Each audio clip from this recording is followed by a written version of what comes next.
A US federal court has ruled that President Donald Trump overstepped his authority by imposing global tariffs. If it holds, the bloc would represent a major blow to a key part of Mr. Trump's economic policies. Well, the court sided with lawyers representing small US businesses who argued that President Trump overstepped his authority by taxing imports. Within minutes of the ruling, the Trump administration lodged an appeal. A White House spokesman said it was not for unelected judges to decide how to properly address a national emergency.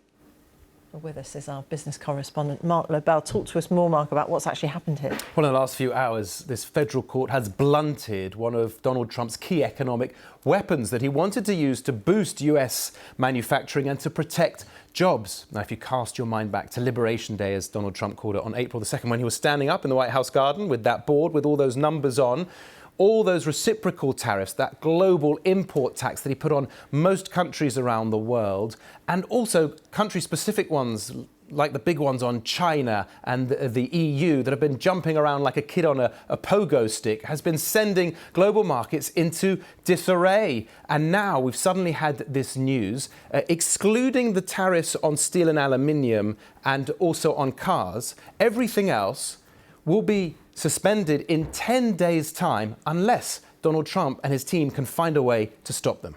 You mentioned the markets. How have they reacted? Well, huge relief for the markets. They're up in Asia. US futures are up, and the FTSE 100 has just opened up, 0.5% up. The Nikkei 225 was up 1.9%. Hong Kong Hang Seng was up 1.1%.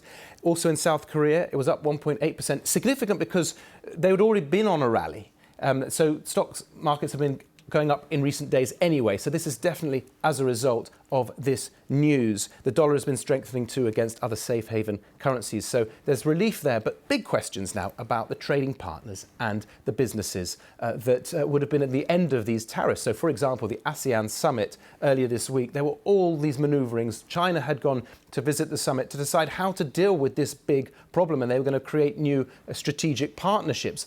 The UK, for example, although it had a deal with President Trump, that was just about the aluminium and steel sectors and the car sectors, which remain anyway. So that's a helpful deal. But the UK was still subject to 10% tax on most of its goods, plus businesses. Businesses have been waiting to work out what to do about investments. I'm not sure this brings them enough clarity yet, but they would certainly prefer a world without these tariffs. This case against the Trump administration, ironically, was brought by small businesses that were supposed to benefit from his policy. That's right. Importers of things like wine and bikes in America, they went to the federal courts just saying that he had overstepped the mark, that they had concentrated more on policy rather than legality. And that's what the court agreed. They agreed that while Congress could have passed these types of laws, the president himself didn't have that power in the way that he'd brought it forward. Mark, for the moment, thank you very much. Mark Leel. Let's speak to Dr. Rebecca Harding, Chief Executive of the new Centre for Economic Security, an organisation that researches the nature of economic threats. Dr. Harding, welcome. Thank you for joining us here on BBC News. How much of a setback do you believe this is for Donald Trump? So I think what we're going to see is a huge constitutional battle now. So it's going to turn into a domestic battle. It is a setback.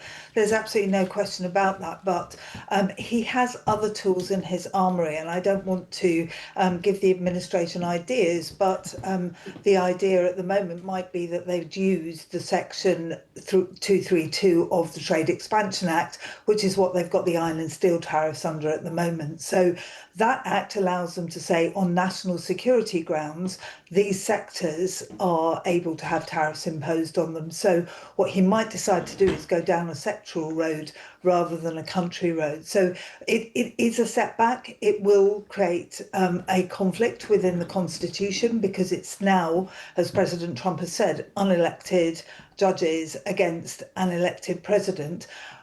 It's not a good place to be because that type of constitutional uncertainty still means that America is a very uncertain place. Where does it leave then the multiple trade talks that are underway? So I think the main thing that's happened here is that since President Trump came to power, and since Liberation Day in particular, the world has been dealing with this seismic shock, which is the extent to which President Trump is breaking the world trade system. So the trust has disappeared.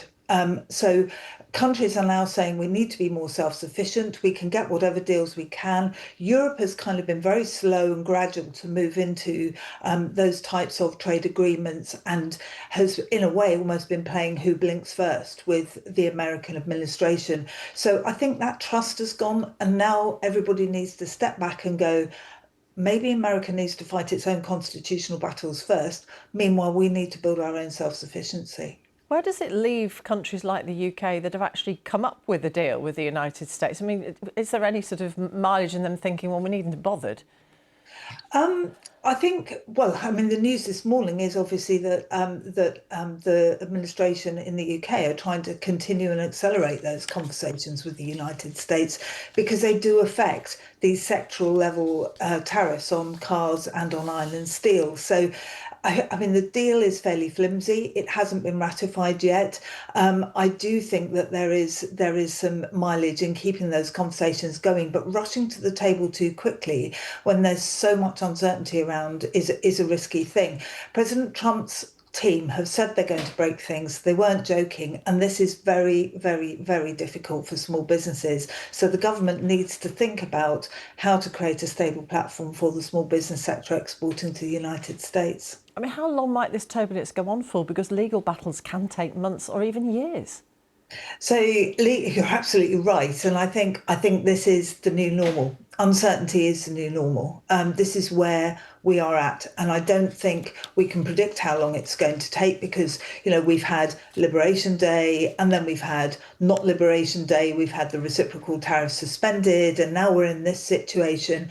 It is just the case that we are going to see masses of uncertainty in the global economic system. And it makes it very hard for a small business or a big business, actually, to decide what they're going to do and formulate strategies while they don't really know what the world, the world's largest trading nation, second largest trading nation after China, while it doesn't know what that nation is going to do. So it's very difficult for small businesses and large businesses to make long-term decisions.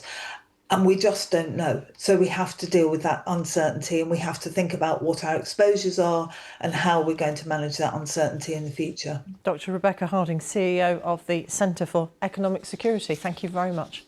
Thank you. Meanwhile, Elon Musk is leaving his position within President Trump's cost-cutting task force, the Department of Government Efficiency, or Doge. He said his scheduled time as a special government employee had come to an end, and he thanked Mr. Trump for the opportunity. Our North America correspondent Jake Kwan is in Washington with the latest developments. The billionaire Elon Musk's scheduled time as a special government employee had come to an end, and this departure has been anticipated for a while because the special government employee are allowed up to 130 days in the government, and his 130 days is up around this week. But this departure still feels somewhat abrupt and unceremonious. Elon Musk has taken to social media platform X to announce his departure, and the White House quietly confirmed that they are offboarding him today. And this departure comes off the back of Elon Musk's interview where he criticized President Trump's marquee spending bill, which had added billions in deficits as it continued his tax cuts and added more spending of the defense budget. And as somebody whose whole job in the government was to cut the deficit, Elon Musk said that this bill is undermining his work. And while Mr. Trump and Elon Musk, their relationship seems quite solid, Elon Musk's and other officials in the White House, their relationship has been contentious, according to reports. And Mr. Musk's other business ventures, like the Tesla, their business has been suffering since he went into the politics for a while. The sales has dried up as his traditional customer base had come to really hate his political activity and his views. Jake Kwan.